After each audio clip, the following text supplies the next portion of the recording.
Freitag and things that happened to them. One time my dad or our family, people used to go visit quite a bit and stay all night with people or on the weekends.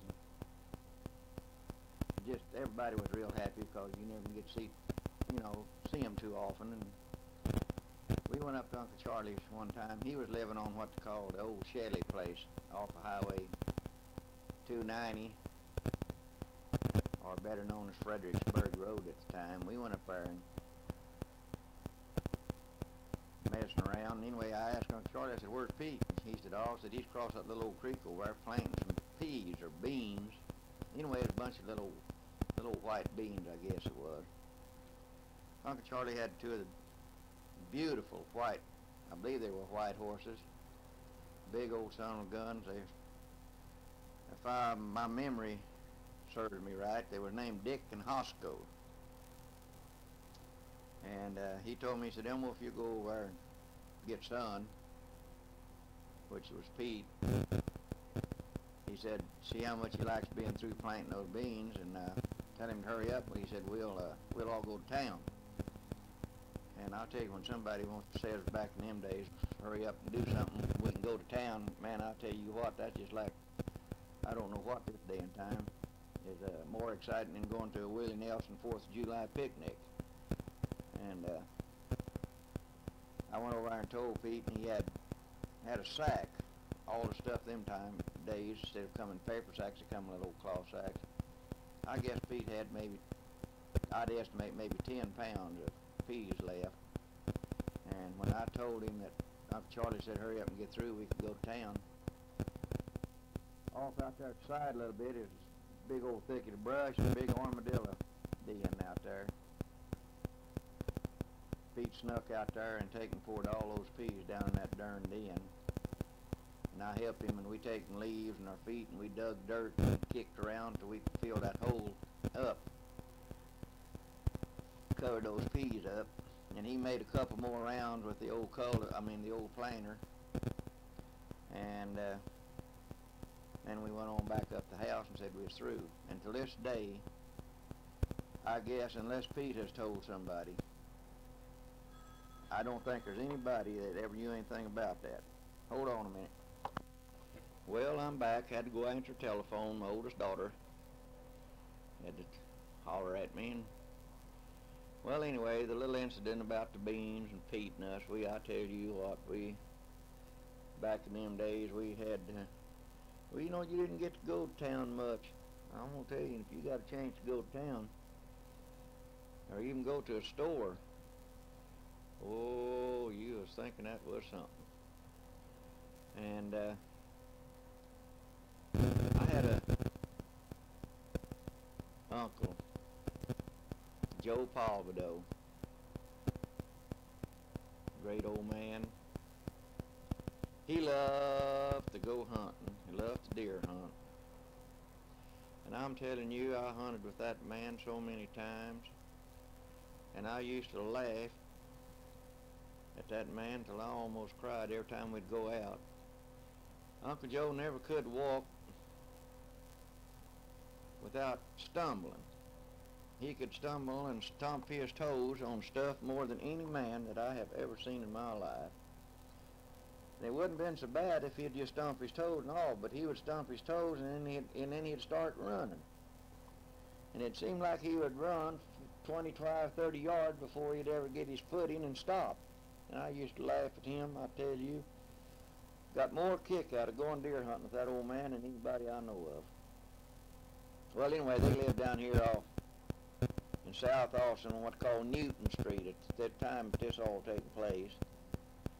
Uncle Joe used to like to get out and drink a little wine. He loved wine.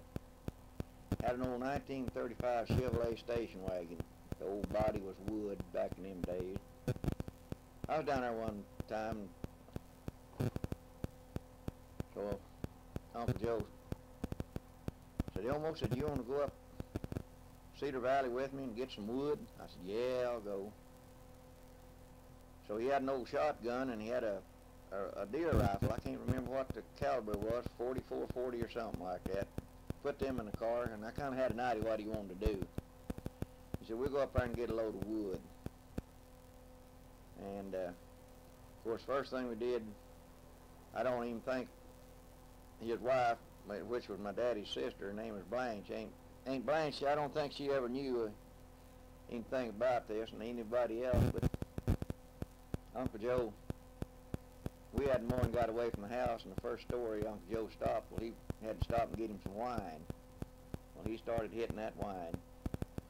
It had taken us a good little bit to drive from over on Newton Street up there to Cedar Valley. And the reason I referred to Cedar Valley all the time, it was a little grocery store, Gulf service station, and a post office set on the corner of Fitzhugh Road and Highway 290, and it was called Cedar Valley. And the people run the store was named Moore, Doshie Moore. I think she run the post office there. And anyway, we went off back down in them woods. Joe had a headlight. Walking around, somebody had cut a bunch of wood down there, which they told Uncle Joe he could have all of it he wanted, you know. And I had this rifle, Uncle Joe had a shotgun. We went stumbling off down through the woods and seen a pair of eyes. Finally got up close enough, and this little old deer. Uncle Joe showered down on it with the shotgun, and I was standing right behind him and off to one side, and he had the headlight, and when he shot, well, the deer looked like it broke and run. And when it did, I had the gun up, and I just pulled down and shot, you know. And deer made a circle out there in this big old brush pile there, and that deer just made a high dive and hit that brush. And of course, we got to digging around. Finally, we found the deer. Both of us scared and cut the light out. We didn't even gut the deer or field dress it, as they call it. We just grabbed it. I swung it up over my shoulders and locked its feet together and taken off to the old station wagon, throwed it in the back of the station wagon, and we covered it up with wood. Before we hightailed it out of there. And unbeknownst to me, you know, he was going down the road and I was scared to death. Uncle Joe had to stop at it was a beer joint up there on right there in Oak Hill. And I think it was called Broken Drum or something to that thing. Anyway, he stopped in there and had to get him another fifth of wine. And that old station wagon, he parked it right out in front. We had all that darn wood sticking out of the back of it, you know, and a damn doe deer laying up in underneath all that wood. And I was, like I say, I was scared to death. And anyway, after he got his wine and taken him a couple of big swigs of it, we went on home down to his house, unloaded the wood. He had a big old hook in the wood ceiling right over his bathtub. And this is where he had cleaned deer. We'd go in there and hang them up over that bathtub, you know, where blood and stuff would drip in the bathtub. And he always did the cleaning. And we had that deer hung up, went in there and started cleaning, or he did. And his youngest boy had 3 kids, one of them named Willie, daughter Velma, and the youngest boy was named Eli. We always called him Shug. I don't know how come he didn't go with us. Anyway, just me and Uncle Joe went. So, a little while he come out of that bathroom and he hollered, said, "Elmo, come here." I went there and he said, "I want to show you something." And got to looking, he said, "Look at this deer." He'd already had his skin. And it wasn't a shotgun pellet in that. He was using buckshot. And there's one hole right behind the deer's shoulder blade, which had been his right shoulder way it was moved. And he had shooting a shotgun, he had missed the deer, and the shot that I had shot, I didn't have any idea I was going to be the one that hit the deer. I hit the deer and killed it. And I tell you what, Uncle Joe got the biggest kick out of that. It was anything I ever seen. He kept talking about that, him missing a deer with a shotgun, and me hitting it with a rifle. And he'd brag about that, you know, saying I was one of the best shots in Travis County. Anybody could shoot a deer in the dark. So, I don't know, I just had to mention this because I thought quite a bit of Uncle Joe, and me and him would go out and do things like that. Uncle Joe was an old fiddle player. I used to love to hear that man play that old fiddle.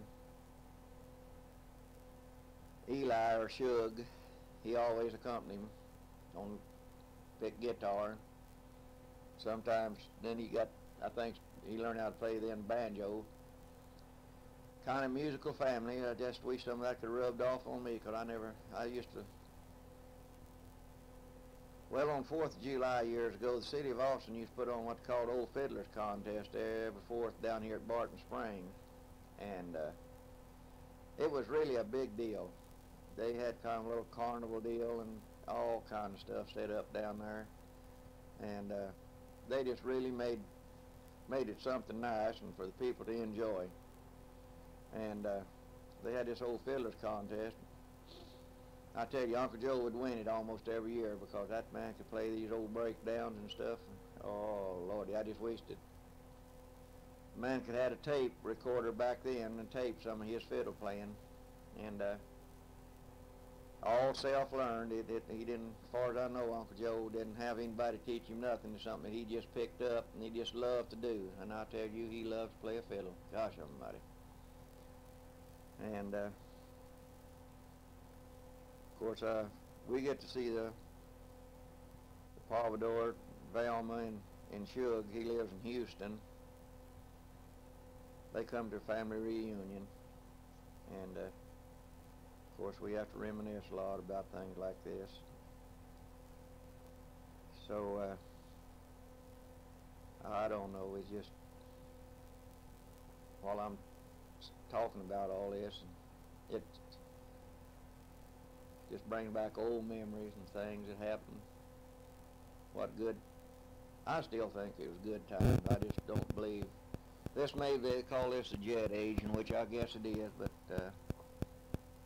I don't believe that the people now enjoy life near as much as they did back in those days, because it was hard times, and when you got something, you appreciated it and you enjoyed it a lot more. Of course, I know this day and time we having a little bit hard time now. Groceries and stuff's so high, and people's making fairly good money, but what good is money and stuff if you can't buy anything? You can't buy happiness. And back then we was a happy bunch of people, and it's just, that's the reason we kind of get together on a family reunion every year, so we can sit around and shoot the bull and tell things and jokes and go back to some of this old stuff and reminisce. It's to me, it's a wonderful feeling. I'll finish up directly. Well, here's one more little goodie that happened to us Freitags. I was working for the LCRA at the time, and working up on, at the time we called it Marble Falls Dam. I think they called it Max Starkey Dam now. And anyway, had an old 1942 Buick car. I was coming home one afternoon.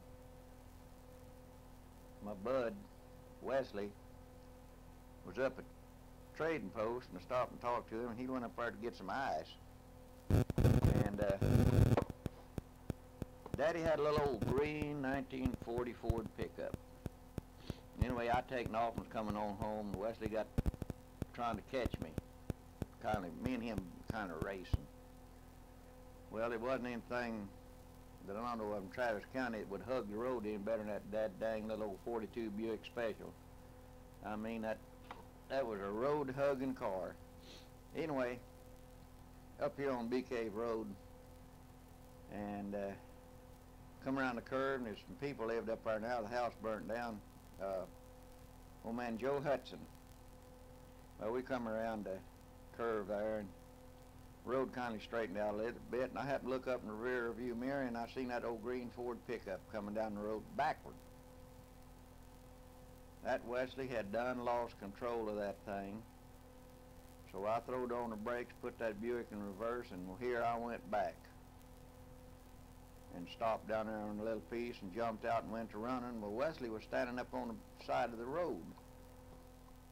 Big old culvert there. Big old oak trees.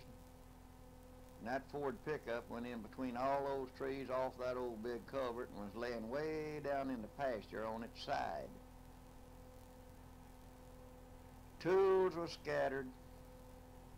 Ice was laying way down on the cedar brake. So me and Wesley got to bouncing that darned old truck and rocking it till we got it turned back over. And I don't think we ever did pick up all of Daddy's tools. Picked up the ice and kind of wiped a little bit of cedar needles off of it. It kind of crushed the top way down in. So Wesley got in it and started up the fence line. We found a place up there and we kicked staples out of the fence and got the thing back onto the county road. Went on down to the house. Earl happened to be there or something, or come by at the time. He said, "Dad, don't you have insurance on that truck?" And I said, "Yeah, I sure have." He said, "Why don't you take it back up there and just park it where Wes went off the road and call the wrecker and happen to pull it in, collect the insurance," and he said, "They'll fix that top where it mashed in." So here Daddy went, drove the thing back up there, called a wrecker, and they pulled it down. Called his insurance company. The man looked at the policy and seen him. He said, "Ern," he said, you got the insurance coverage all right, but said, it don't cover a single accident. He said, you have to be involved in with another automobile before the insurance is good. And he said, it won't pay for fixing your truck. So, there my dad was. I think the wrecker charged Daddy $15 in to come out there. Insurance wouldn't pay for that, wouldn't pay for fixing the cab on the truck. I'll never forget, my dad was up there and he said, "I tell you what," he said, "my damn boys are going to be the cause of me going completely crazy or killing myself or something." He said, "They can come up with some of the damnedest ideas, always getting the old man in trouble." And of course that was Earl, better known as Hooner. Is one come up with that little idea. And most time it's always Elmo, but that time it happened to be Earl that did all of this. And we still laugh about that every so often, about little incidents like that. So just some more of that good old Freitag look. Another time way back, this old Dodge truck, we were still living up there on that what they call Shelley place, which we'd moved in and out of that place so many times. This is where we was living the time that Mom and them moved and left us. And we didn't know where they'd moved, but anyway, we had went back. They called it the Shelley place, same place Uncle Charlie was living. Big old hill right up outside the house there, and we always parked this old Dodge truck on it in case it wouldn't start. You could roll it off. We were sitting down around there one day and looked up. Wesley and Robert was in that old truck. It started off the hill. Wesley was under the steering wheel. Robert was sitting on the passenger side. That old truck started off hill. What Wesley done, I think he either hit the starter and got that old truck to rolling, or he kicked it out of gear. And little old Robert, he was real small, couldn't talk very plain. Anyway, Wesley bailed out. Robert was looking out the door and hollering, "Wesley done it, Wesley done it, Wesley done it." And I'll never forget the kids, the look on their face. That Wesley, little old toe-headed kid, he just scared to death, but he had sense enough to bail out, let the truck go down the hill. I don't know how far down in the pasture it went before it finally stopped. And right at the foot of this hill, it was a big old oak tree. I bet you that thing is 4 or 5 foot in diameter. And it's a darn wonder that the truck hadn't hit it. And, if it had, it would have probably hurt the boy, and I know it would hurt that old Dodge. But that old Dodge truck was our lifeline then. That's what we hauled them old cedar posts on. Lord me. Get to think about days like that. We used to have lots of fun. And I don't know whether this tape's about to run out now or not, but if it runs out before I get through talking here, well, I'll just have to do something else, I guess. And it ain't got too much left on it, I don't think. And old Pete, when they was living up there, or we was living there at that same place, he had an old bicycle. Broke the handlebars off of it or something one time. He used to pump me on that bicycle from Oak Hill up there, which if anybody knows where Oak Hill is and knows where the Little Wheel is up there, or Nettie Brown place, they'll know that we was living kind of off behind those two places, just how far it was. Anyway, we broke the handlebars, and Pete cut an old cedar stick, just straight stick, bolted it and whittled it on it until he finally got it down where it would bolt. Bolted it in that darn thing, and that's what we used for handlebars, just a straight cedar stick. And oh Lord, I could tell you some stories about the flat tires on that thing and what we would do to fix a flat. Carried a pump. Tires didn't have inner tubes in them, and you fixed them with a. These people nowadays, they talk about plugging tires. Well, they did the same thing back then on these bicycle tires, but what you did, you used a rubber band. You had this little old needle, and you'd carry a pocket full of rubber bands, and you'd stretch some of them on this thing, poke it in the tire, and pull it back out, and it would seal it. The rubber band would seal it. And this plugging tires now is not no new invention, because it was invented way back in the, during the Depression time. So, but it's time that we didn't have we'd have flats and didn't have the rubber bands, and well, Pete Freitag would be the only man would know what we'd have to do to fix flat. And some of these times when I get around him, I'm going to mention this to him and see if he can remember what we used to do there around Oak Hill to fix the flats on them bicycle tires so we could get home. But oh Lord, we used to have a time.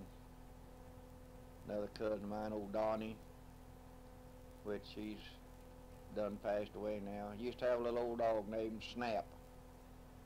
A little old single shot 22, and me and old Donnie and Snap go squirrel hunting. Donnie was a little bit older than me, but that didn't make any difference. We'd go squirrel hunting. That little old dog a tree.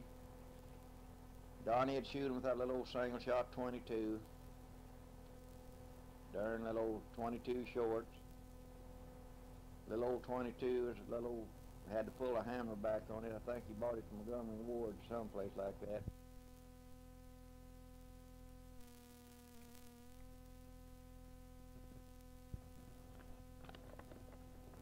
This is just a few things that I thought I'd put on this tape to let people know that there's more than one born loser. I think that I'm better known as a born loser than the guy that's in the funny papers. This is just a few things that happened to me and some of the Freitag family, not necessarily always Freitag family, but most of the time. And I was a kid growing up. My parents liked to move. Oh, I don't know, my mother never was too happy at one place, very long. Me and my sister Edna and my oldest brother Earl, just a little incident that I thought maybe I'd throw in here just for a little bit. We went to school one day up here at Cedar Valley School. I don't know, it may have been 1929, 1930, somewhere along there. We had to walk to school, which is about. And when we got home that afternoon, the house was empty, and we sat around there and couldn't figure out what happened. And I don't know about dark. maybe a little before, Daddy come driving up in an old Dodge truck we had, and I want to tell you, I never was as proud and as glad to see anything in my life as I was that old truck. And asked him what happened. He said, well, you know, your ma said she's going to have to move ever so often. This is just one of those times. And I didn't get a chance to come back to pick you kids up until now. So little things like that happen to the Freitags that makes things, you know, run. I don't know, it's just little things like this, I guess, made us, I don't know what you'd say, special or what, but me and that brother and sister of mine, Lordy me, if we didn't have, well, I don't know what you'd call it, had fun, or whether it was, well, I guess you could call it fun if you wanted to. That's like the time, I know this happened back during the Depression time. My dad had to do everything he could to make ends meet because it was 4 boys and 3 girls in the family, and Dad had to make a little moonshine every now and then to kind of help along. I know him had a place up there. We was living next to Cedar Valley, and he was making a little moonshine, and so he would always want me and my younger sis to come watch the still while he was would go home in the afternoon and eat, go up to the house. And this one afternoon, Edna, my sister, younger sister, and I went down there. Dad told us, said, you know, said we ain't. He said, I won't be gone too long. He said, you kids watch that still, and told us how much wood to put under it. And, you know, not let it get too hot and boil the mash away. And so he said, I won't be gone long. Y'all just take care of this and watch the jug when it comes out. The alcohol, it came out of the coil, you know, and dripped into this jug. So we sat around there and sat, and it started getting dark. Daddy hadn't came back. We was scared to death, and we knew better than to leave, because he would have busted our britches from one end to the other. And we sat there just huddled up and cuddled up close to each other, just little knot-headed kids. And after a while we heard the brush kind of cracking. And I want to tell you, I thought it was internal revenue men or whatever, revenuers or whatever you want to call them. We got scared. We wanted to run, but we were scared to leave our still because we knew what Daddy would do. And of course, and then it got just totally dark, and we kept hearing this racket, brush breaking. And we almost broke into tears ourselves and started crying. And just in a little while, in a flicker of the light, out walked a big old Jersey cow. And I want to tell you something. I never was as glad to see that it wasn't a human at that time. I was glad that it was a cow, because I want to tell you, I don't know about my sister, but she was just like me from what she said one time, that she was scared to death herself. And of course my dad finally came, and unfortunately company came in, and he couldn't leave the house. You know, he just couldn't say, well, I got to go. Their kids are down here, they're watching the still for me. But anyway, that's just one of the little things that happens to us, and I'll continue in a moment. Here's a little incident that just came to my mind that happened way back, just a small kid. This happened up on the Colorado River, which is Lake Travis now, and up there at Hudson Bend. My Uncle Charlie Freitag, my dad's oldest brother, they were living in a little old place up there, and we always used to like to go up there and go fishing.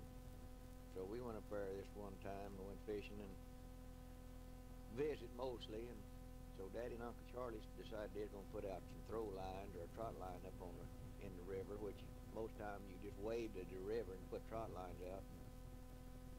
And they decided they was going to, after they got the line out, they're just going to spend part of the night. And me and my cousin Pete was up there with them. Of course, we thought we was real big at that time because we could get and run up and down the river banks with their dad. So they sent us back to the house. Uncle Charlie told me and Pete, he always, well, he never did call Pete Pete. He always called him son. He said, son, you and Elmo go up to the house and bring me and Ern back something to eat. And then he told my cousin Pete, he said, now son, he said, up there in a certain spot, he said, there's a bottle, he said, bring that back. Which it was a pint of old bootleg whiskey. And he said that kind of take the chill off the night while they're sitting down there waiting for the cowbell to ring on the trot line, which this was something that you put on trot lines back then in a spring pole to, if you caught a fish, well, it would jerk the line and the bell would ring and you knew you had something. And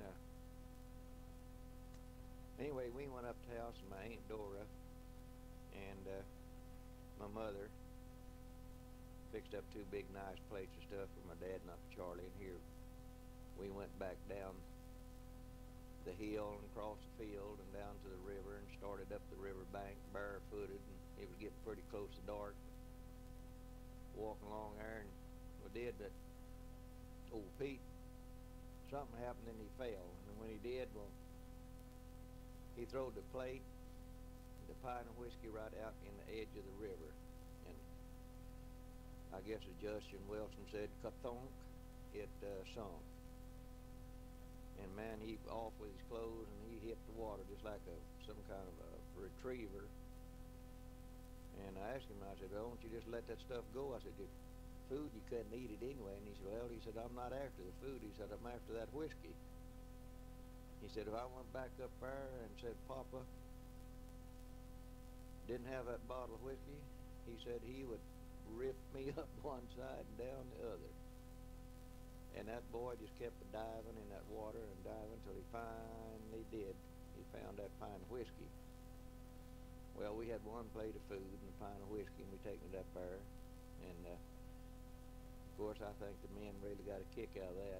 One dry kid come walking up, and one soaking wet, one carrying a plate of food, and another carrying a pint of whiskey in their hands. Just little tow-headed kids, as old saying used to be. And that, we used to have fun up on the river. We used to put out throw lines and fish, especially as an old rock right out from Uncle Charlie's.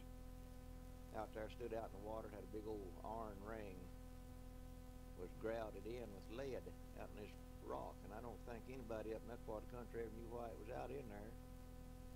And I know everybody around there would catch catfish, big yellow cats, and all around this old rock. They always called it Puss Rock. Now, I don't know why that name, but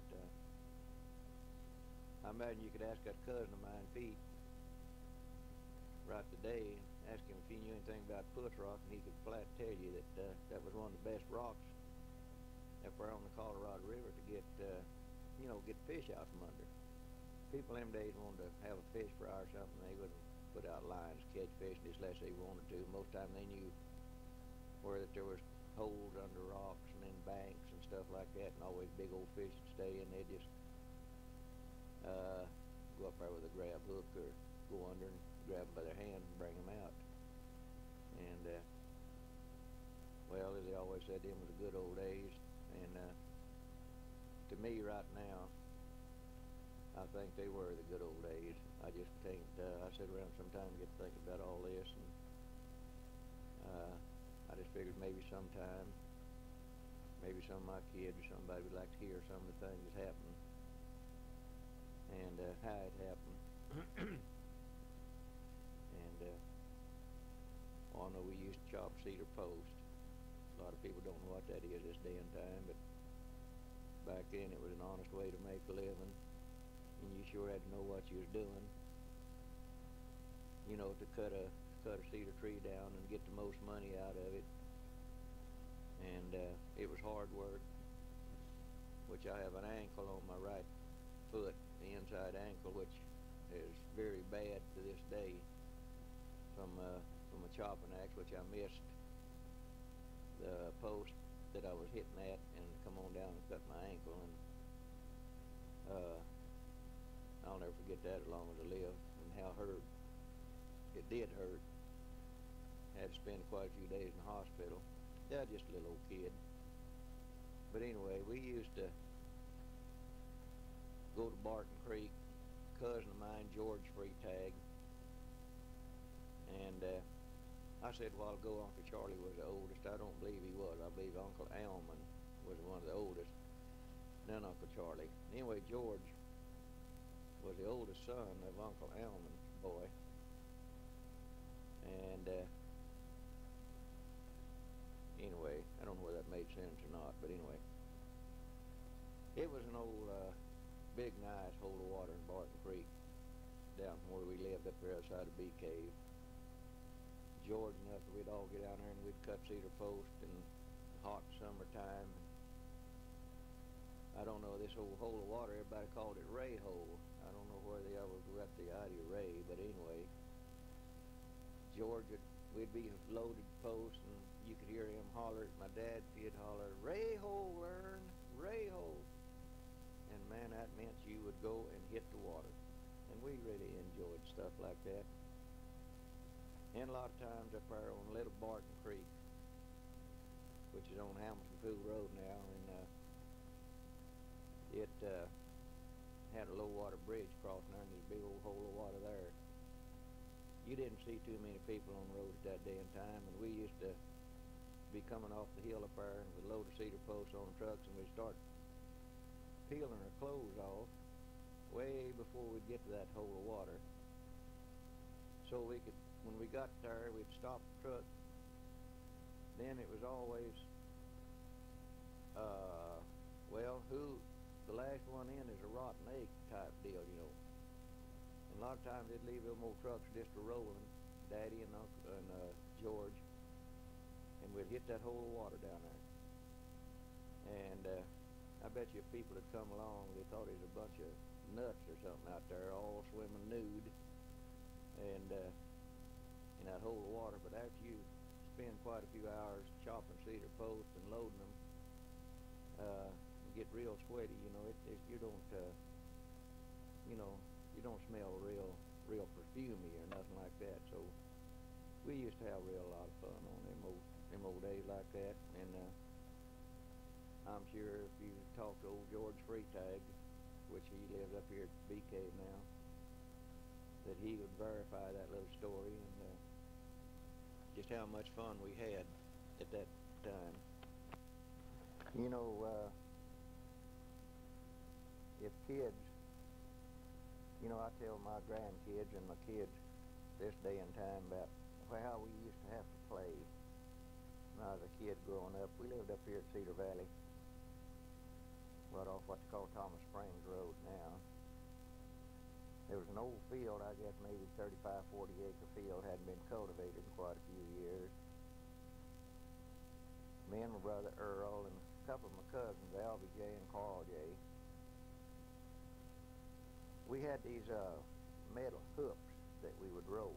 A lot of people used wires, bent wires to roll them, but we taken little boards and nailed a little cross deal down on at one the bottom of them, and kind of taped them at the end where we could use them to push these hooks. And we went out in this old field, which it was some pretty bad washes and stuff, and we cleaned this out road. We made us a road all over this field, winding roads, and we built little bridges. And we would get out there after school, and we would start running down these little roads that we made, and we would see who could go, start at the house, and go completely around all of this road was taking in the biggest part of that field, and come on back to the house again on the trail and the little road that we had built without our hooks falling over. And this is the type of thing that we had to amuse ourselves and had to, you know, had to play. We didn't know what kind of toys was, and we had to make our toys. And we had the biggest time of doing this, and we would work our little heads off at the time, and rears, I guess you would want to say, making little bridges, and to me they was real neat. I wished I could, then I could have cameras to take a picture of some of the stuff that we would do to, you know, to play, and things that we would make. And like taking spools of thread came on and put a rubber band, not a rubber band, but a piece of old rubber inner tube through them, and a piece of soap with a stick on it to make this where the soap would be slick, and we'd wind them up, cut, and turn them loose and let them go, and they would pull just like a tractor. Of course, you'd have to take a knife sometime and cut notches in the spool so it would spin, or it wouldn't spin, it would pull. And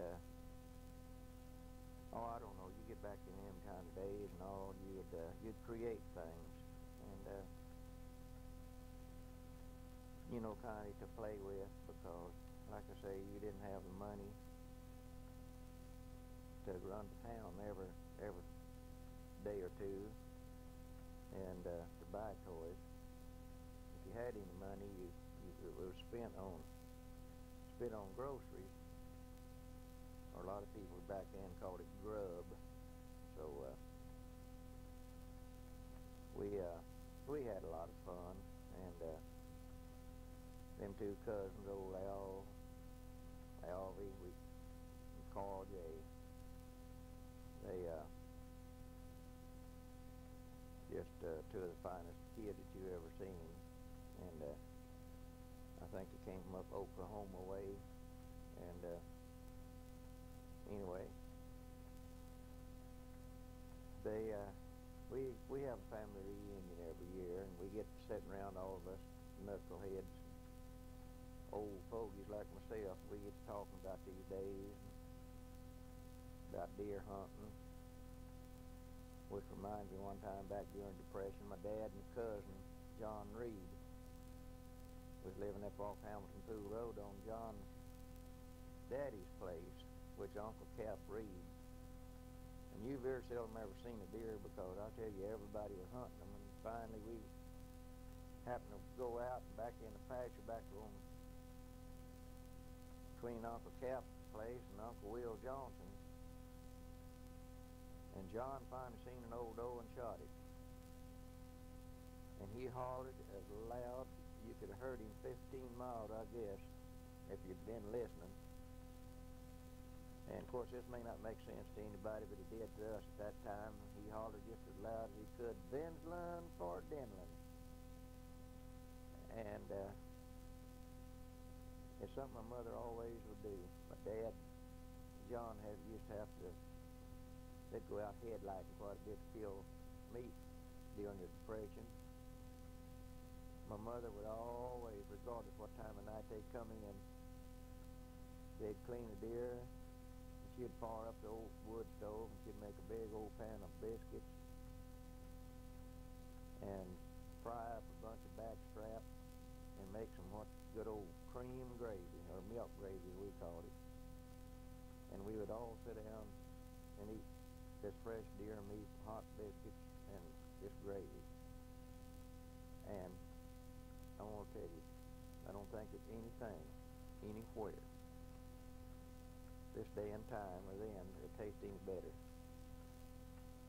than good hot biscuits, deer meat, and gravy. Not the way, at least the way my mother made it. It was just out of this world. Of course, my wife, this day and time, she makes it just almost the same way. And I want to tell you, that is some good eating. If you have never ate anything like that, a person ought to really get out and try it. And like my dad and old John went hunting one night. Daddy had an old moon car, an old touring car, blue. It was of course, the touring car was the type that had a canvas top. You could lay it down and had 4 doors on it. They gonna go do a little headlighting, and of course they had a little moonshine with them. And John's wife, Bernice, would stay there at the house with us while they was gone, and they never come home at night. And sometime during the next day, deputy sheriff came up and told us that Daddy and John was in jail in Fredericksburg. Well, they got to hitting the bottle, and they kept driving and headlighting and looking for deer. Well, they found one right up next to Fredericksburg someplace. I don't know how in the world they ever got that far, but they did. And anyway, they seen this pair of eyes, and they pretty well lit, I guess, on that bootleg whiskey. They shot and killed a deer. Well, it happened to be in a man's yard. It was his pet deer, so they said. Well, they was got thrown in jail up there for that little incident. And thanks to a good friend that lived there on this old road next where we lived, a man named Ditmar, went and got my dad, John, went their bail and got him out. And I don't know, they never did go to trial on it. I think they paid a little old fine or something a little bit later on. And that was the end of that little story of those 2 guys going out.